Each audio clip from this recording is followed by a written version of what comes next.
Shalom, shalom. Bonjour à tous mes frères et sœurs. Bienvenue dans ce temps de partage. Je suis ravie d'être avec vous aujourd'hui encore, par la grâce de Dieu. Euh, alors aujourd'hui, le thème sur lequel nous allons partager, c'est garder le silence et maîtriser sa langue.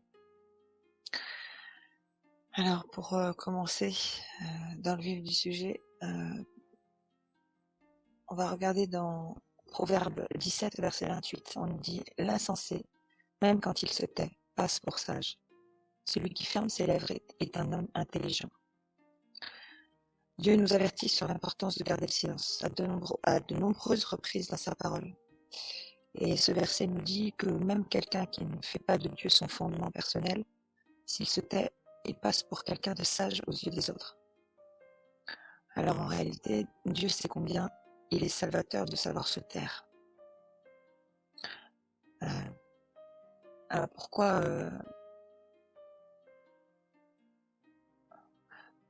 Dieu nous demande si expressément de pouvoir nous taire, en fait, de réussir à nous taire. Quoi de plus opposé, en fait, qu'un sage et qu'un insensé? Dieu est formel, se taire est le début de la sagesse et de l'intelligence. Alors, de nombreuses situations auxquelles nous sommes confrontés, tous, en tant qu'enfants de Dieu,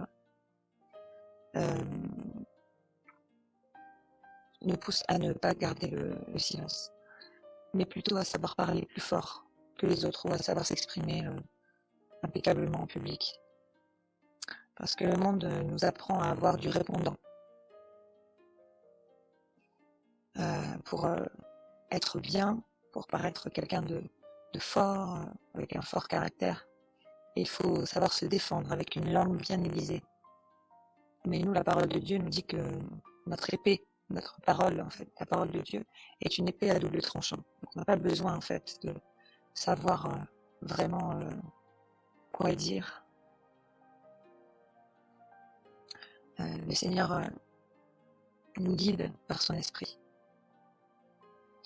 Et il nous a même dit dans un des versets, n'ayez pas peur de ce que vous aurez à dire devant les tribunaux. Laissez-vous guider par l'Esprit de Dieu. Voilà. Donc, par mon esprit, il a dit. Donc, c'est le Saint-Esprit qui doit nous guider. Et dans ce monde-là, en fait, lorsqu'on arrive à se défendre avec une langue très aiguisée, c'est ce qui fait en général de nous un bon combattant ou quelqu'un de puissant aux yeux des autres. Alors qu'en fait, nous, les enfants de Dieu, on n'a pas besoin de ça. On a la parole. Voilà, c'est notre épée. Et l'Esprit de Dieu pour nous conduire. Alors comment savoir se taire en fait face à de fausses accusations ou à des insultes, à des attaques verbales? Déjà il faut bien connaître son ennemi et on sait que notre pire ennemi c'est Satan. C'est Satan parce que il a toujours détesté Dieu, il a toujours détesté la vérité et il déteste les enfants de Dieu. Mais il faut se souvenir que Jésus l'a déjà vaincu en fait. Et Satan, pourquoi il réagit comme ça? Parce qu'il sait au fond qu'il est vaincu et que c'est qu'une question de temps pour qu'il termine dans les temps ardents de feu pour l'éternité. Alors parmi toutes les ruses qu'il a utilisées pour nuire aux enfants de Dieu, la première des ruses c'est le mensonge, hein, évidemment, on l'a vu avec Adam et Ève, on l'a vu plein de reprises, même lorsqu'il a tenté Jésus dans le désert. Il est même face au Fils de Dieu, il a osé. Et la Bible nous dit dans Jean 8 au verset 44 qu'il a été meurtrier dès le commencement. Et il ne se tient pas dans la vérité parce qu'il n'y a pas de vérité en lui. Parce qu'il profère le mensonge et il parle de son propre fond. Car il est menteur et le père du mensonge. Voilà, donc si on connaît un peu son ennemi, pas besoin de s'attarder, on sait que déjà le mensonge, c'est sa carte maîtresse. Hein.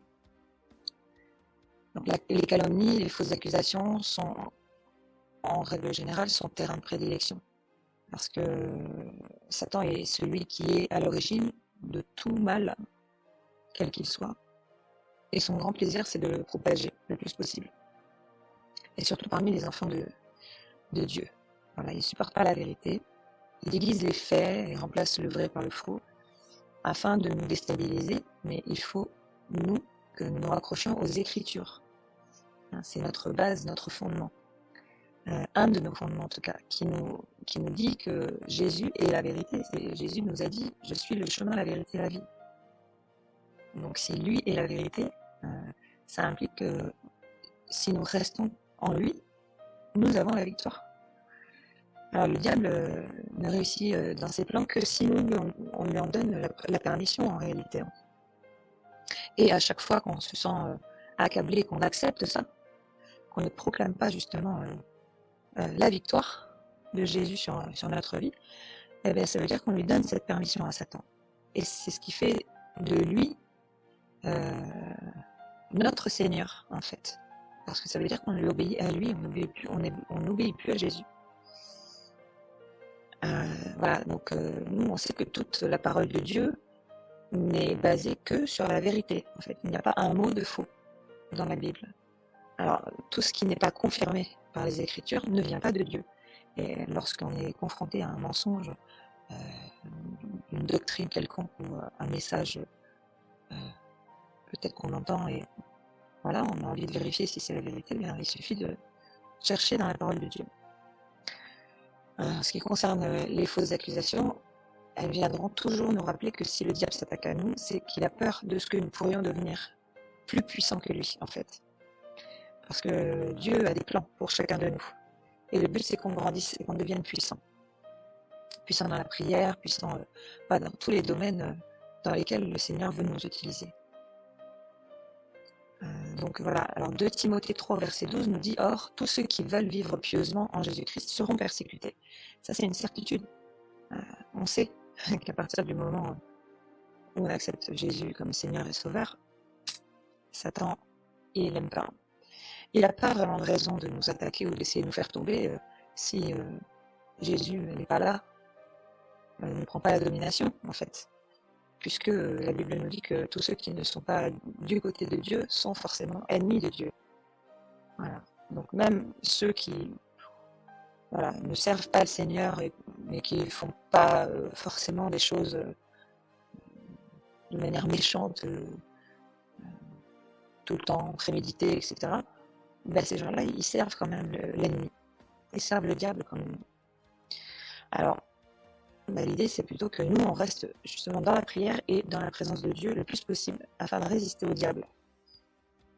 Et de laisser justement, comment on va pouvoir résister au diable, c'est de laisser justement, quand on est dans sa présence, dans la présence du Seigneur Jésus, de le laisser combattre pour nous.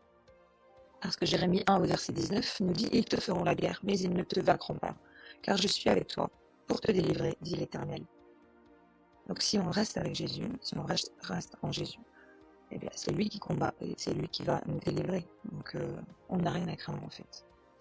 Alors la Bible nous dit que Jésus doit être le seul modèle parfait sur lequel nous devons nous appuyer.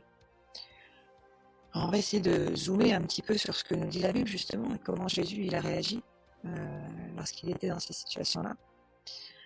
1 Pierre 2 au verset 21 à 24 nous dit « De fait, c'est à cela que vous avez été appelés, parce que Christ aussi a souffert pour vous, vous laissant un exemple, afin que vous suiviez ses traces. Lui qui n'a pas commis de péché et dans la bouche duquel on n'a pas trouvé de tromperie. Lui qui insultait ne rendait pas l'insulte, maltraité ne faisait pas de menaces, mais s'en remettait à celui qui juge justement. Lui qui a lui-même porté nos péchés dans son corps à la croix, afin que, libérés du péché, nous vivions par la justice. » Voilà, c'est par ces blessures que vous avez été guéris. Donc, là, ça ne peut pas être plus clair. Hein. Lui qui n'a jamais commis aucun péché et dans la bouche duquel on n'a trouvé aucune tromperie. À chaque fois qu'on l'a insulté, il n'a jamais rendu une insulte. À chaque fois qu'il a été maltraité, il n'a jamais rendu une seule menace. Mais par contre, il remettait tout ça dans les mains du Seigneur, de son Père. Voilà. Et c'est par lui, justement, par son œuvre parfaite, qu'on est libéré, nous, du joug du péché.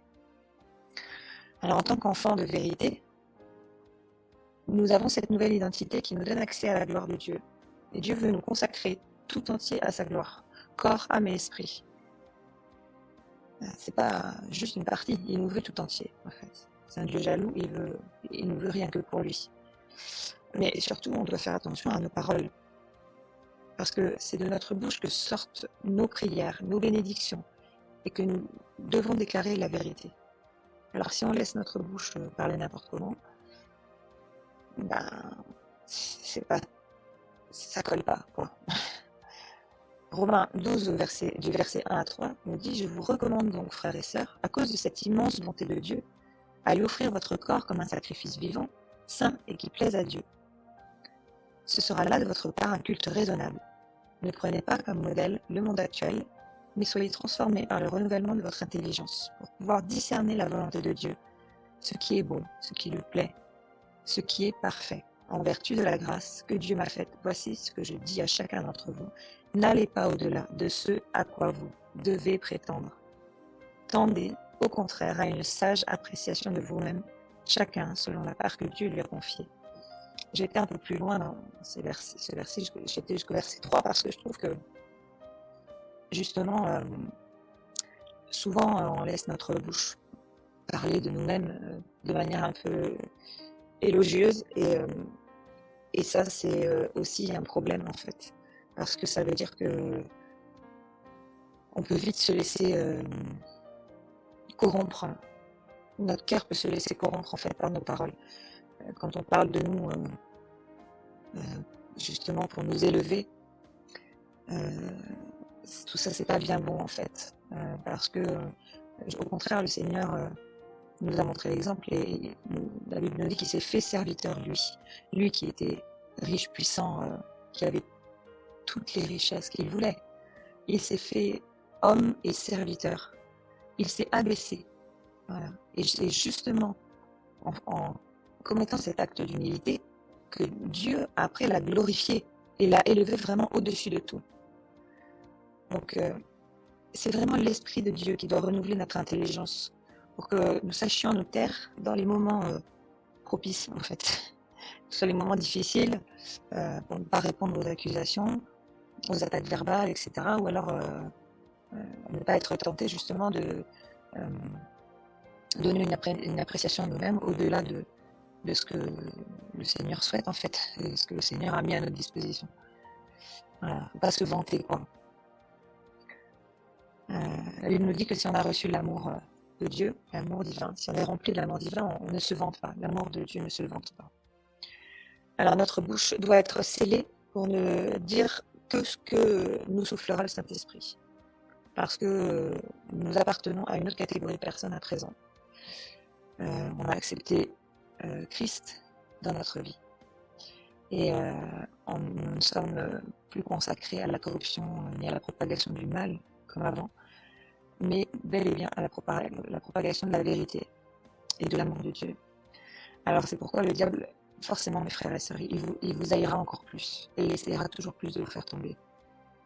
Mais un seul au-dessus de tous vous rendra justice et vous donnera la victoire. C'est Christ. Parce qu'en lui, nous sommes plus que vainqueurs. Alors Ephésiens 4, versets 29 et 30 nous dit « Ne laissez aucune mauvaise parole franchir vos lèvres. Ayez au contraire des paroles empreintes de bonté qui aident les autres à grandir dans la foi selon les besoins. Ainsi elles feront du bien à ceux qui vous entendent. N'attristez pas le Saint-Esprit de Dieu, car par cet esprit, Dieu vous a marqué de son sceau, comme sa propriété pour le jour de la délivrance finale. Ceux qui connaissent Dieu ont la responsabilité de renoncer à la calomnie. Par elle, nous bénissons Dieu notre Père et par elle, nous maudissons les hommes faits à son image. De la même bouche sortent la bénédiction et la malédiction. Mes frères et sœurs, il ne faut pas que tel soit le cas.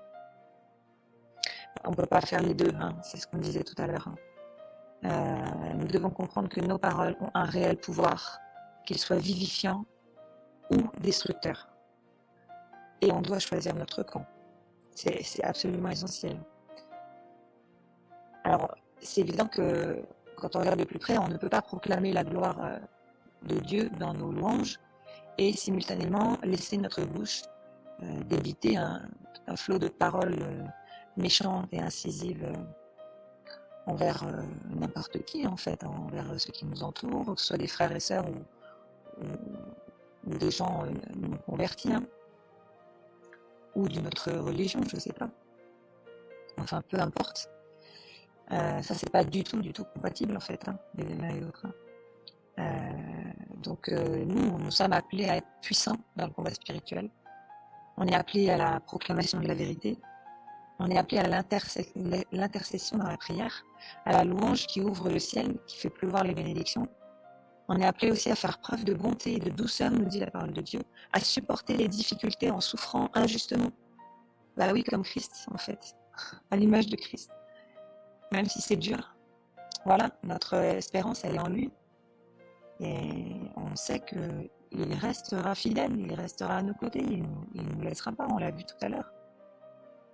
Ne crains rien, parce que c'est moi qui te délivrerai. Il nous dit. Voilà.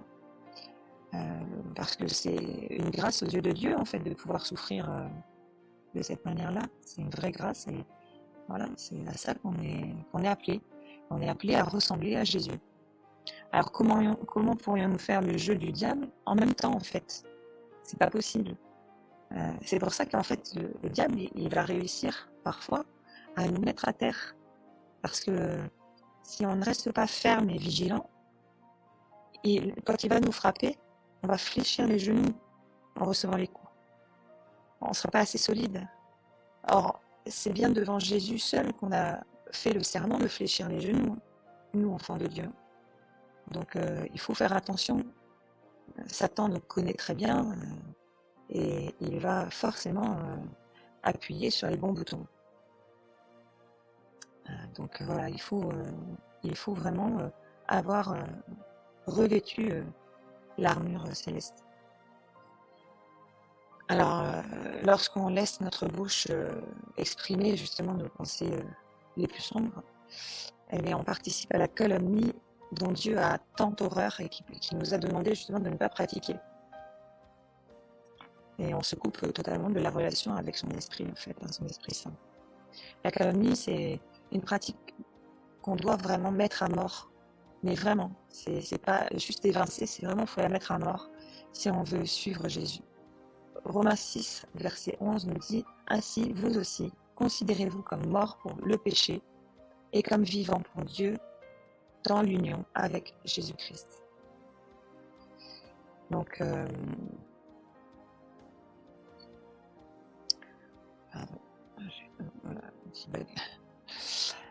donc pour réussir à guérir en fait de ce fléau de la calomnie, eh bien il faut réussir à pardonner aux gens aussi. Une des clés, c'est ça, c'est d'accorder le pardon aux gens qui nous ont mais vraiment offensés au plus profond, blessés. Et demander au Seigneur qu'il nous inonde de son amour divin et surnaturel en fait. Cet amour dont Jésus a fait preuve en toutes circonstances lorsqu'il était parmi les hommes pour justement réussir, que nous puissions réussir à aimer ceux qui nous persécutent, comme il nous le demande en fait. Ça c'est une des choses les plus importantes. C'est une des choses, lorsqu'on arrive à ce stade où on laisse le Seigneur travailler en nous, c'est difficile mais c'est une telle joie en fait. Je crois que la joie ineffable dont parle Paul, c'est aussi ça. Voilà. C'est lorsqu'on est complètement détaché de toutes les offenses qu'on a pu nous faire endurer. Mais en fait, c'est pas nous qui accordons le pardon, hein, c'est le Seigneur qui nous permet justement de nous détacher de tout ça. Donc ce pardon-là, en fait, il est divin, mais c'est merveilleux parce que on a conscience que nous-mêmes, c'est quelque chose qu'on n'aurait pas pu faire seul. Et c'est là qu'on comprend les paroles du Seigneur qui nous disent que si on accorde ce pardon aux gens qui nous ont blessés, justement, on les libère. On les libère d'un poids, justement, de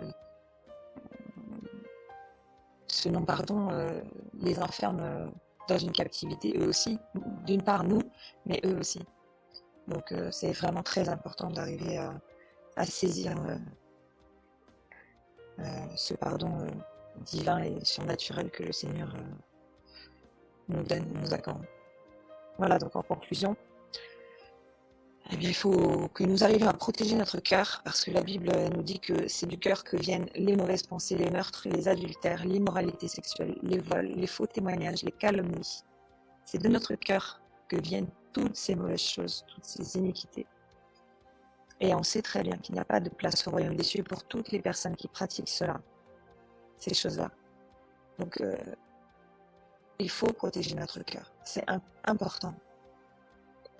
Même s'il a été blessé, même si il est en ruine, il faut l'amener chez le potier.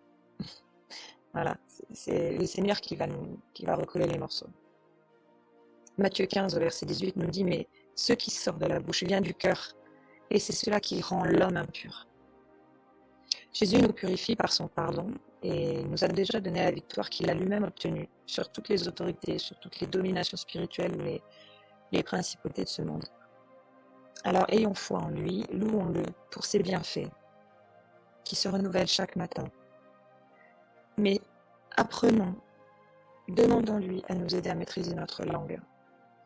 Je termine avec un dernier verset, enfin Jacques 3, du verset 5 à 10, en fait 5 derniers versets, mais un dernier passage sur lequel je vous invite tous à méditer. De même, la langue est un petit membre et elle se vante de grandes choses. Voici comme un petit feu peut embraser une grande forêt. La langue aussi est un feu, c'est le monde de l'iniquité. La langue est placée parmi nos membres, souillant tout le corps et enflammant le cours de la vie, étant elle-même enflammée par la géhenne. Toutes les espèces de bêtes et d'oiseaux, de reptiles et d'animaux marins sont domptées et ont été domptées par la nature humaine. Mais la langue, aucun homme ne peut la dompter. C'est un mal qu'on ne peut réprimer. Elle est pleine d'un venin mortel. Par elle, nous bénissons le Seigneur notre Père, et par elle, nous maudissons les hommes, faits à l'image de Dieu. De la même bouche sortent la bénédiction et la malédiction. Et il ne faut pas, mes frères, qu'il en soit ainsi. Voilà, je vous invite à méditer sur ce passage qui reprend le passage qu'on a lu dans Ephésiens 4, versets 29 à 30. Voilà. Donc si c'est bien précisé de cette même manière deux fois, c'est que c'est très important en fait. Voilà, donc eh bien, je vous souhaite d'être bénis par ce message, mes frères et sœurs, et que la grâce du Seigneur Tout-Puissant nous inonde abondamment. Merci, shalom à tous.